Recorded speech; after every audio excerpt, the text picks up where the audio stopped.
I know my colleagues from the performance office are in the room. Some of them, Christy Alvarino, who works on our Smarter Balanced interims and appeals. If you have any appeals, you will be going through Christy. So take note of that in the TIDE system. Also on our Connecticut SAT School Day project, Michelle Rosado is on the call. Also from the CSDE staff, excuse me, Jeff Gregg is on the call, and also Deirdre Ducharme. I know Deirdre is going to be handling some of the later slides. And then just a quick note about a communication. Again, you've probably seen this a million times, but we encourage you, if you have any questions during testing and you need to talk to CSDE staff, you can either email us at this number or call us at this number. These are our two primary communication tools. You will get a hold of us. Most of us are monitoring our emails really all the time these days, if that's a good thing, or it is a good thing. Also on the Cambium side, our Cambium help desk team is number and email is here, as well as the project team is on the call to Jen Cho, Marie Musumeci, and Kim David here. So if you need this contact information, you have any issues with the technologies side, the TIDE side, this is who you want to follow up, the awesome Cambium team. Just a little bit about the office hours. It's every Thursday from here till June 3rd.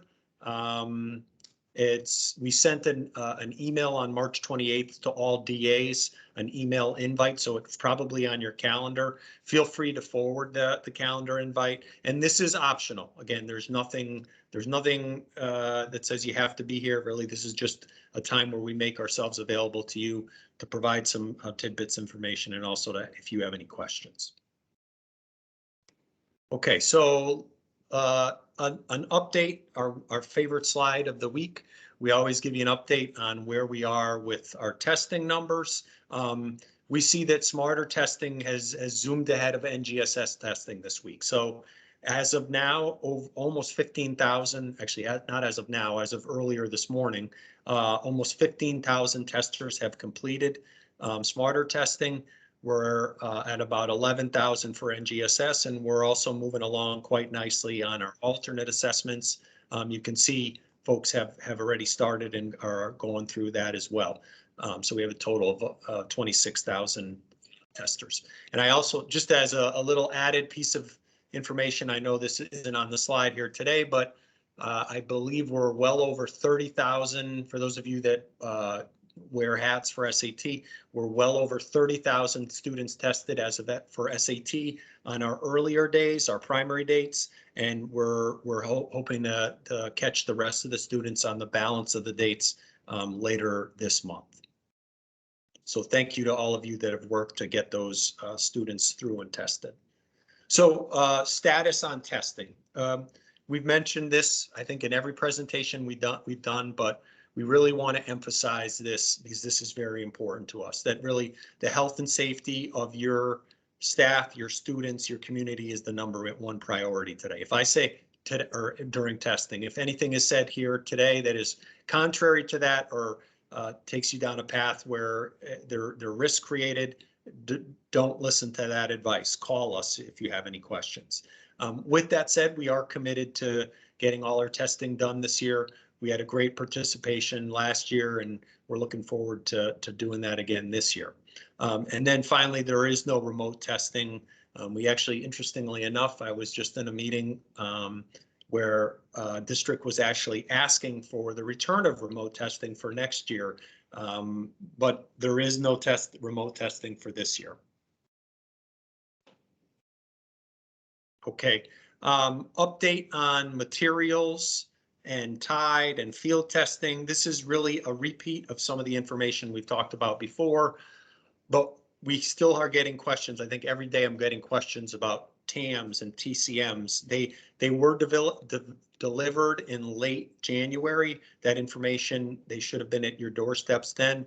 If you need any extra materials, you can print them off the portal. They'll have the link here, or you can contact one of us and we can work with CAI to get you materials, or you can go directly to the CAI help desk if you need more materials delivered. Next thing is We are participating in field testing for Smarter and NGSS.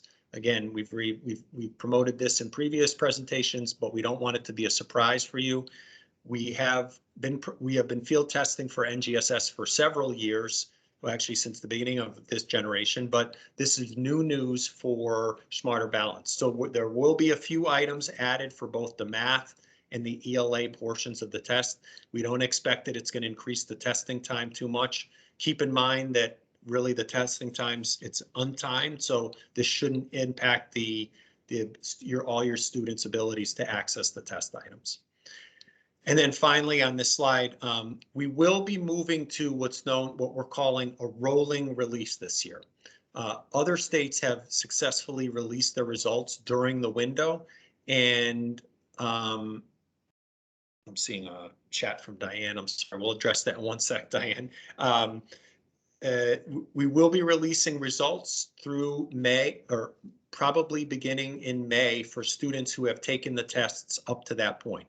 And that goes for students who've taken Smarter tests, NGSS tests, and our alternate assessments. We still are targeting mid-June for the big reveal of all students. So keep in mind, if you start seeing students trickle in mid-May, the summary numbers are going to be a little bit off for a school and so forth. But bottom line is, don't be surprised when you start seeing students' results trickle into the CRS in mid-May. We will target a hard date as we approach that date, but we wanted to let you know that this is coming.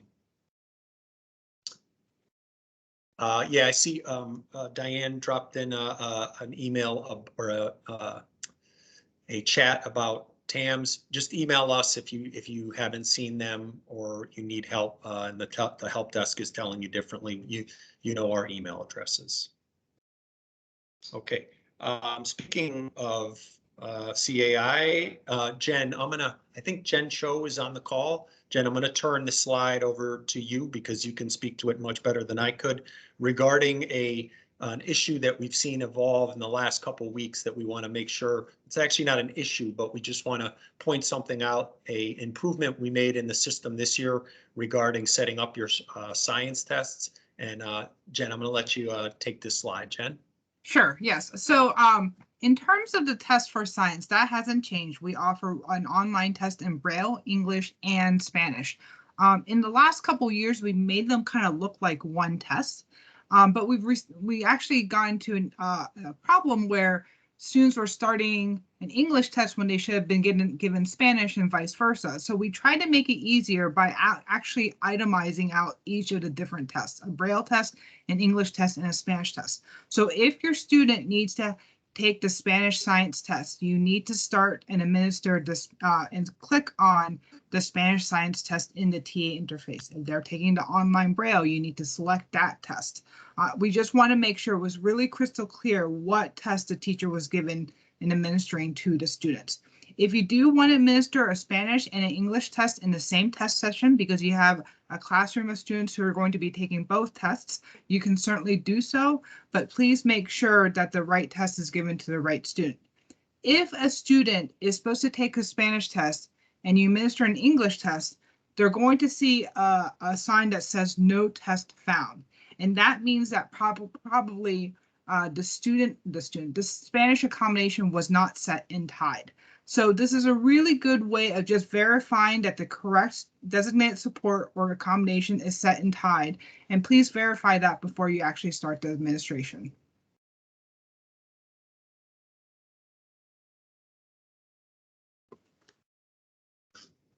Jen, there's a clarifying question. I realized I had misspoke there, which I tried to fix it later on. The Spanish toggle is a designated support for science, and Braille is an accommodation.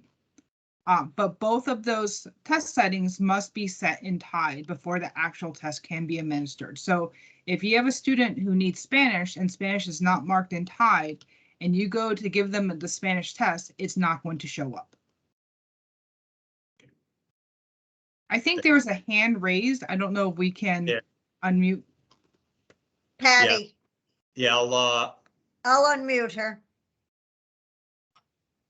Oh, did I just disable allow mic? Hi, I just want to clarify again, because we have a lot of kids that would get the Spanish support. Mhm. So if the teacher clicks both the English and Spanish assessment when they're pushing out the assessment, do the kids, when the kids then pick their assessment, when they're logging in, will the kids that have the Spanish toggle get just the Spanish test and the other kids just get the English test, or are they going to get both? And then you have to make sure the kid clicks the right one too. No, it's the former. We actually do police that. So if Okay. a teacher is administering both the English and the Spanish test at the same time in the same test session ID, the students who have Spanish flagged and tied will only get the Spanish test. Okay. And the students who don't have anything flagged and tied will only get the English test. So they will only get one test. But we've seen some cases recently pop up to help us. Hey, my students logged in and it's test not found. And it turns out that the proper setting wasn't done in tied. So this is another way of verifying and making sure that the students have their appropriate test settings marked and tied. But a student will never be given two tests and then you have to figure out which one to give. We do that on our end. Great, that puts my mind at ease. Thank you. So, any question? Jen, thank you very much. And for those of you that need a little documentation on this in terms of an explanation, the slides are linked in the chat, so you can bring that home. And if you have any questions, email us or let us know. Before we move on to special pops, and Deirdre's going to take the rest of the slides. Any other questions? I see some of the questions that have been coming in. Any other raised hands or questions? I'll wait for a minute here.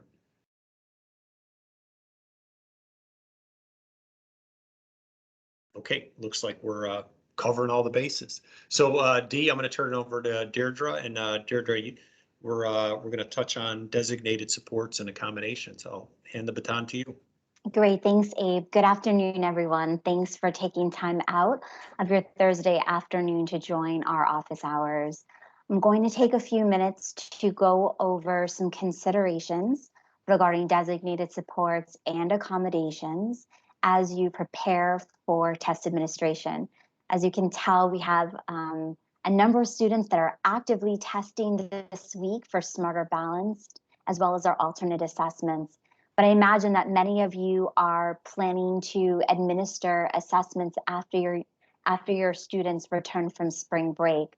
So between now and that point, I want to take some time to go over some considerations to make sure that you and your staff have everything in place, specifically in TIDE, before your students begin testing. As a reminder, if you have students that are eligible for designated supports and accommodations, whether they're embedded or non-embedded, it's critical that you set these supports in TIDE on the student's dashboard. And many districts do this through a batch upload. So just keep in mind that if you have new students that move into your school, or if there are changes based on recent PPTs, make sure that those adjustments are made either in your batch upload or if you're going to set these manually on your student's dashboard. We do not have a deadline for when you set these supports, but best practice is that everything is in place, in TIDE, and activated before your student actually begins testing. If you have students that require special non-standard accommodations, these are accommodations that are not provided through the test delivery system. Oftentimes they require additional support from the student's test examiner, such as the provision of a human reader or human signer. Perhaps your student requires substantial written communication support through the use of a scribe. So when these particular accommodations are required for your student to access the standard or for the standard assessments for Smarter Balanced or Science, you'll contact me via phone or email to learn more about the petition process. We did have a deadline of March 1st. We are receiving a number of applications on a rolling basis. So if you have students that do require special supports, please reach out to me and I will work with you to make sure that we have the appropriate documentation in place prior to testing. If you have a student that is encountering a health situation and is potentially homebound or hospital bound and not receiving education services during the assessment window, and this is specifically true for SAT since we do have a very much a shortened window for grade 11 assessment, there is a medical exemption process available. Again, this is only for students who are not receiving homebound or hospital-bound instruction and students that are unavailable to participate in instruction because of a medical situation. So if this is true for a particular student in your school or district, please reach out to me and I will walk you through the process. Please note that we do have specific deadlines regarding the medical exemptions that are based on the specific assessments that your student may be expected to take based on their enrolled grade. As far as preparation reminders, as you're training your staff and your proctors, perhaps you have new teachers that are coming aboard, perhaps some full-time substitute teachers, etc. Please work with them to make sure that they understand the appropriate test administration procedures. We have a lot of resources available to staff, including the test administration manuals. We have the assessment guidelines, which is a living, breathing document available on our portal that covers all things related to designated supports and accommodations. So we ask that your teachers become familiar with the resources available for test administration, especially for teachers who are administering tests to students that might require special considerations. So we want to make sure that the test environment is accessible and appropriate for all students to be successful when taking the standardized assessments, but there may be students that require some specific considerations based on their 504 or IEP. We also recommend that for students not yet testing, that they have an opportunity to take a practice test. So this is something we advocate from the start of the school year, especially for students who might not be familiar with the optional interim assessments. So we want our students to try out the practice test. If students have accommodations already set and tied, your teachers can simulate the test experience by having students log in using their full name, their full first name, their SACID ID, and they can try out those accommodations or designated supports in advance. We want students to feel comfortable in the navigation process, to know how to activate certain tools.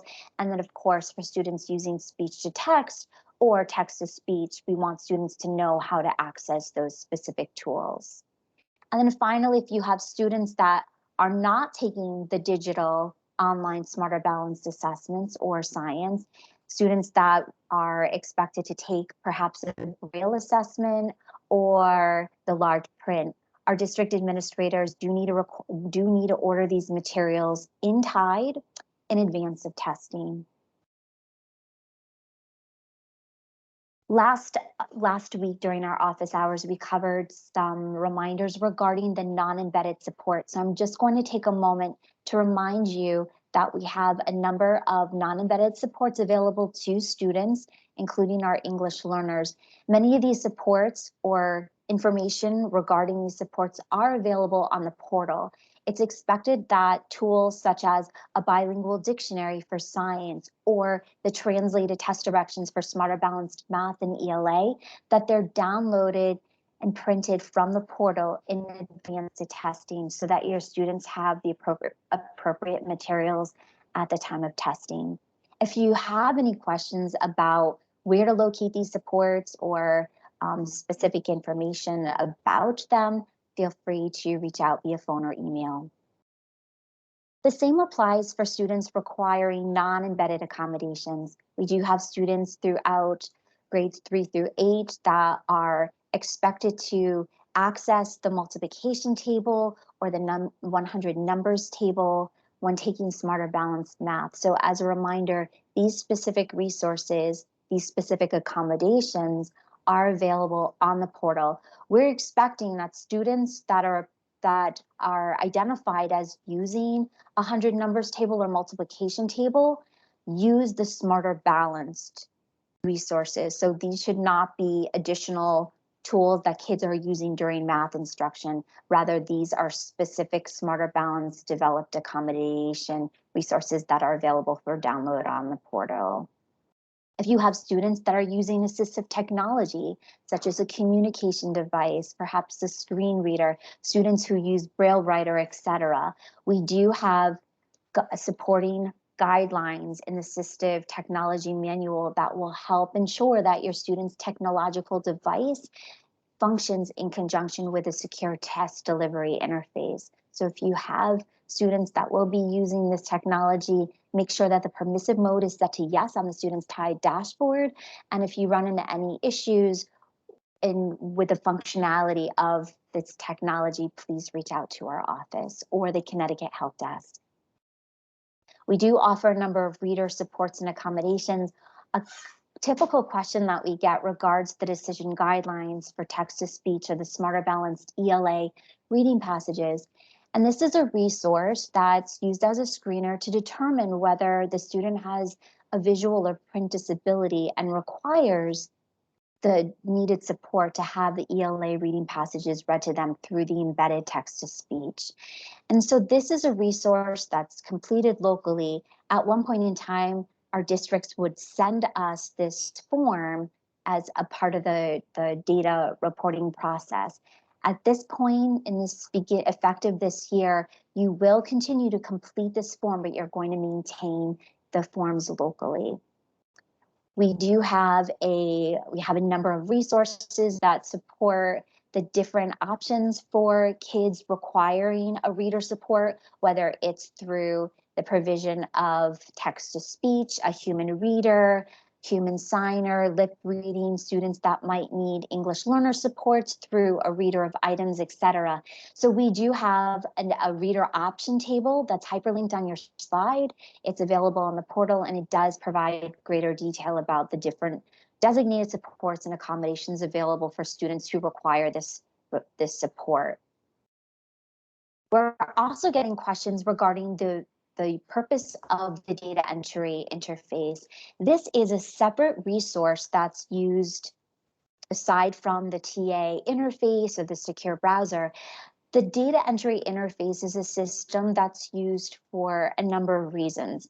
If you have a student that qualifies for an alternate assessment, your trained TEA will submit the eligibility form through the data entry interface. This is really the first step in registering your student for an alternate assessment.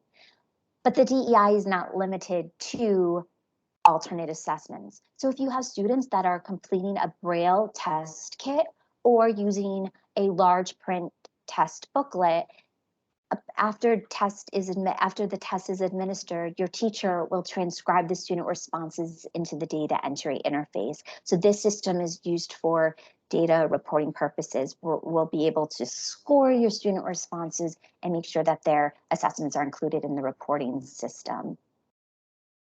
I'm going to take a moment to touch upon the alternate assessment system. We do have a number of late eligibility forms that are coming through. So as a reminder, if you are aware of a recent PPT, a recent identification of a student that is expected to take an alternate assessment, we ask that you do a couple of things. First, you want to make sure that the eligibility form is submitted through the DEI. Secondly, we want you to follow up with the Connecticut Help Desk to make sure that the student's alt flag indicator is activated so that they can actually access an alternate assessment. But then we also know that as the testing window is where the testing window is opened, some students may have already begun testing. So if it turns out that you have a student that began testing on a standard assessment, and then there was a late identification that the student should take an alternate, please pause testing and reach out to our office. More than likely, we'll work with you to submit an appeal in the TIDE system, but we really want to avoid double testing. And in a number of incidents, we have kids that might actually finish the standard test administration before it's determined that, in fact, the kids were supposed to take an alternate. So if something like that comes up, please reach out to our office before you begin double testing. for your students. Just to point out that we do have some important materials that your TEAs, these again are trained teachers that administer the alternate. We have resources that your teachers are expected to access and use in conjunction with the test administration of math and ELA. So these materials are available in TIDE. They're available to district administrators as well as TEAs, and they include directions for test administration. These directions include embedded script that your teachers will use when administering the alternate assessment. They are content and grade specific, so your teacher is expected to at least download 2 of these manuals. We're also getting questions about how to administer an alternate assessment. So we have a CTAA user guide available on the portal. We've also hyperlinked it here. This guide provides step-by-step directions on how to access the TEA interface, how to access the secure browser on the student's device, and how to begin testing. And for those of you who aren't familiar with the alternate assessments, they're essentially administered the same way our standard Smarter Balance and Science assessments are administered. So your teachers are going to have 2 devices. The only caveat is that your TEA is going to provide a range of accommodations and supports to the student to make sure that they can access the online assessment. Your teachers often will serve as a human reader for the full test. They'll serve as a scribe. They'll help the student point and navigate. And they'll also provide the appropriate accommodations that the students are using during instruction so that they can best access the alternate assessment. The alternate science assessment is a paper pencil test. These assessments are administered to students in grades 5, 8, and 11. They're comprised of performance tasks. Our teachers administer these assessments to students throughout the school year, so they're not administered in 1 or 2 sittings. As a reminder, if you are a district that is in need of the hard copy CTAS materials, they are available on the portal for download. But if it turns out that you're a large district and you aren't able to locate enough materials to share with your teachers, please reach out to us and we can order the materials with Cambium.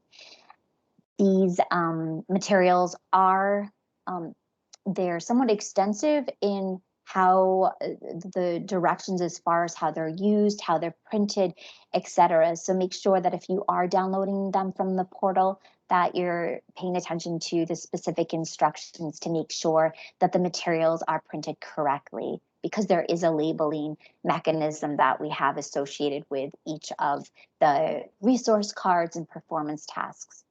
And if you have any questions about the CTAS assessments, of course, reach out to me. And then finally, your teachers administering the alternate science must submit the student score worksheets digitally through the data entry interface. So this is, again, this is one additional way that the data entry interface is used. So your TEAs will submit the student results from the CTAS between the window opened on March 28th, but your teachers have through June 3rd to record their student responses so that your students are included in the scoring and reporting of the alternate science. And there was one question that came through earlier about the time sequence for administering an alternate. And my advice is that this is really an individual decision based on your student and your students' presenting needs.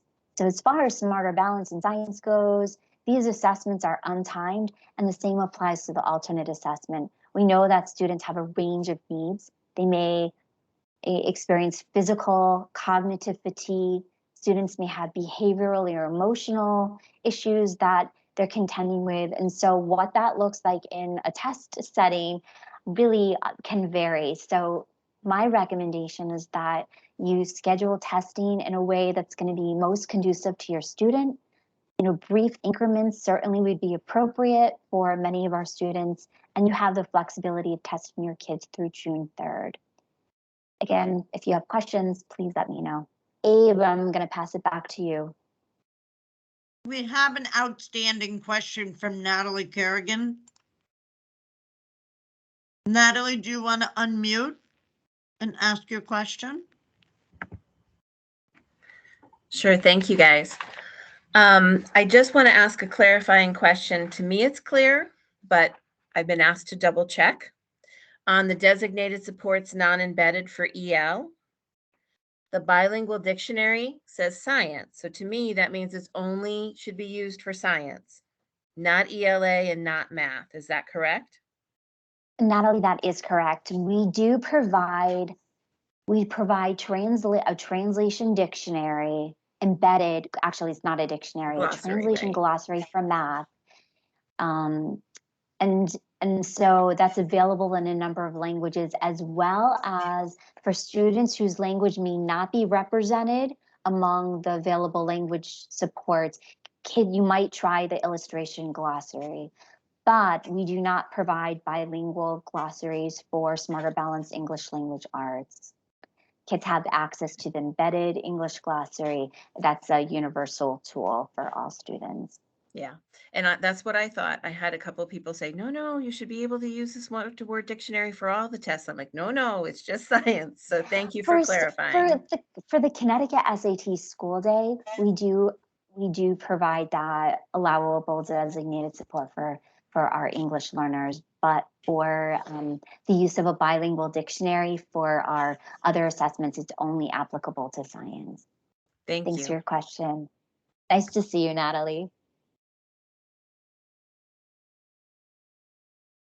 Thanks for the question, Natalie. So I think we've, and I know Jeff just responded to a question in the chat. Are there, we'll wait for a minute or so here for any other raised hands or chats. You're welcome to do that. We'll just wait for a second.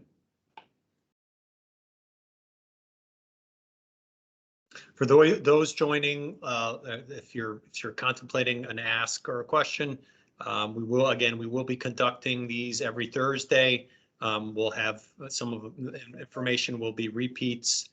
Some of the information will be new, depending on what's going on at the time for testing throughout the window. And again, we're here to support you if you have questions or anything during this period as well. So every Thursday, 3 o'clock.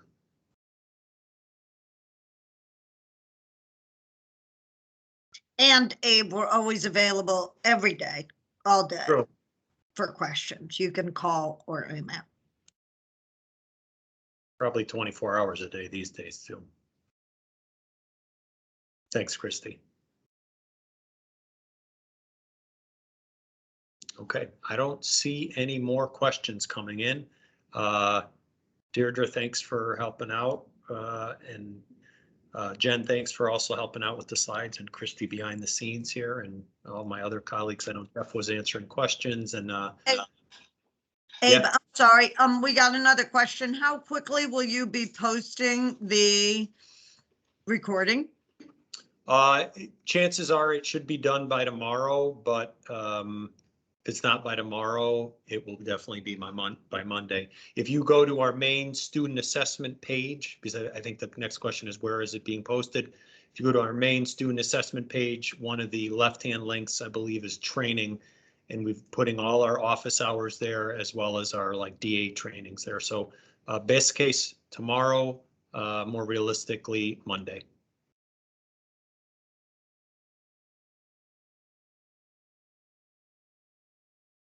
All right. Thanks to all. Stay safe. We appreciate your time, and have a great afternoon. We'll talk to you next Thursday at 3 o'clock. Bye, everyone. Thank you. Have a great week.